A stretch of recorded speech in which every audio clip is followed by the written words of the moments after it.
showed it into the seat. The Diwan himself drove the car straight to the forest where Maharaja was hunting. When they reached the forest, Tiger launched its satyagrah and refused to get out of the car. So now Diwan, obviously he wants to save his job. So with the help of his wife, he shoved forcefully. He pushed the tiger into the car. Then he drove it and went to the forest. But there the tiger launched its satyagrah. He did not move. He was not ready to get out of the car. Diwan was thoroughly exhausted in his efforts to haul the beast out of the car and push it down to the ground. So it took lot of efforts for Diwan to pull out the tiger from car. On the following day, the same old tiger wandered into the Maharaja's presence and stood as if in humble supplication. Master, what do you command of me? It was with boundless joy that Maharaja took careful aim at the beast. The tiger fell in crumpled heap. So when Maharaja saw that there is a tiger in front of him, that is what he wanted. So he just took an aim and fired a shot. I have killed the 100th tiger. My vow has been fulfilled. Now the king is so happy that whatever he has decided, he has been able to achieve that. The Maharaja was overcome with elation. Elation means happiness. He was very happy on killing the 100th tiger. Ordering the tiger to be brought to capital in grand procession, the Maharaja hastened away in his car. Hasten means quickly left in his car. So he ordered the people who were standing there that some grand procession. He wanted to show that finally he has been able to kill the tiger.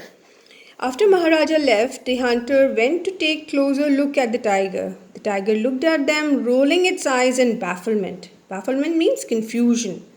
So when Maharaja was gone, the tiger came alive. He was not killed.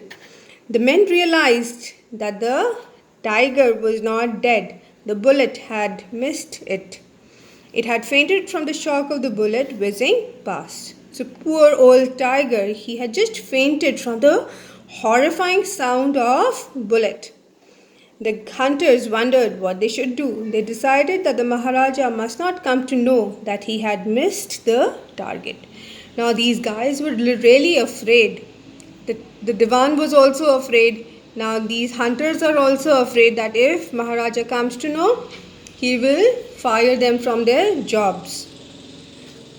One of the hunters took aim from a distance of 1 foot and shot the tiger. This time he killed it without missing his mark. So please remember that the 100th tiger was not killed by the king. It was killed by the hunters. Then, as commanded by the king, the dead tiger was taken into procession through the town and buried. A tomb was erected over it. And so finally the dead tiger was buried. A few days later, Maharaja's son's third birthday was celebrated. Until then, the Maharaja had given his entire mind over to hunting. So Maharaja, had now decided now he is not going to hunt the tigers. He has done enough. He had no time to spare for the crown prince. So he needed, to give time to his family. But now the king turned his attention to the child. He wished to give him some special gift on his birthday. He went to the shopping center in Pratibandhapuram and searched every shop, but couldn't find anything suitable. Finally, he spotted a wooden tiger in a toy shop and decided it was the perfect gift. So when he went around looking for a good gift, he found the wonderful wooden tiger and he thought that this was a good gift for his son. The wooden tiger cost only 2 annas and a quarter. But the shopkeeper knew that if he quoted such a low price to Maharaja, he would be punished under the rule of emergency. So here, the shopkeeper is also afraid of the king. Nobody loves him. Nobody, respects him. Nobody is fond of him. Everyone is afraid of him. So he said, Your Majesty, this is an extremely rare example of craftsmanship. A bargain at 300 rupees. So he raised the price of the gift, that wooden tiger. It was just for 2 annas, but he quoted 300 rupees. Very good, let this be your offering to the crown prince on his birthday, said the king and took it away. On that day, father and son played with that tiny little wooden tiger. It had been carved by an unskilled carpenter. Its surface was rough, tiny slivers of wood stood up like quills all over it. Okay, so it was the wooden tiger was carved by an unskilled carpenter. Some newly established carpenter had made it, and it was rough. So there were quills, from over its surface. One of these slivers pierced the Maharaja's right hand. He pulled it out with his left hand and continued to play with the prince. So usko that piece of wood, so he pulled it out with the other hand and he continued to play. The next day, the infection flared in Maharaja's right hand. In 4 days, it developed into a spurating sore which spread all over the arm.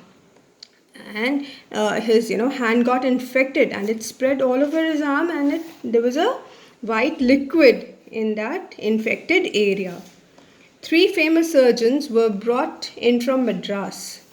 After holding a consultation, they decided to operate. The operation took place. The 3 surgeons who performed it came out of theatre and announced, the operation was successful, the Maharaja is dead.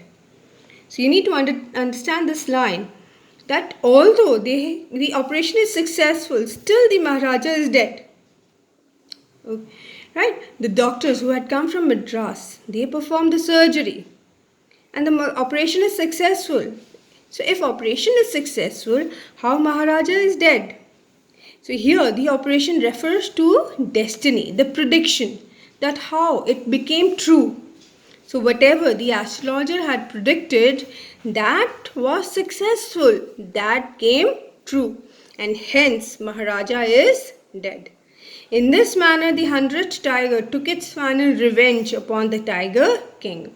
So it was a wooden tiger which was responsible for the death of the king. It had taken the revenge. Because of it, the prediction was proved right. Right, so that's it for me.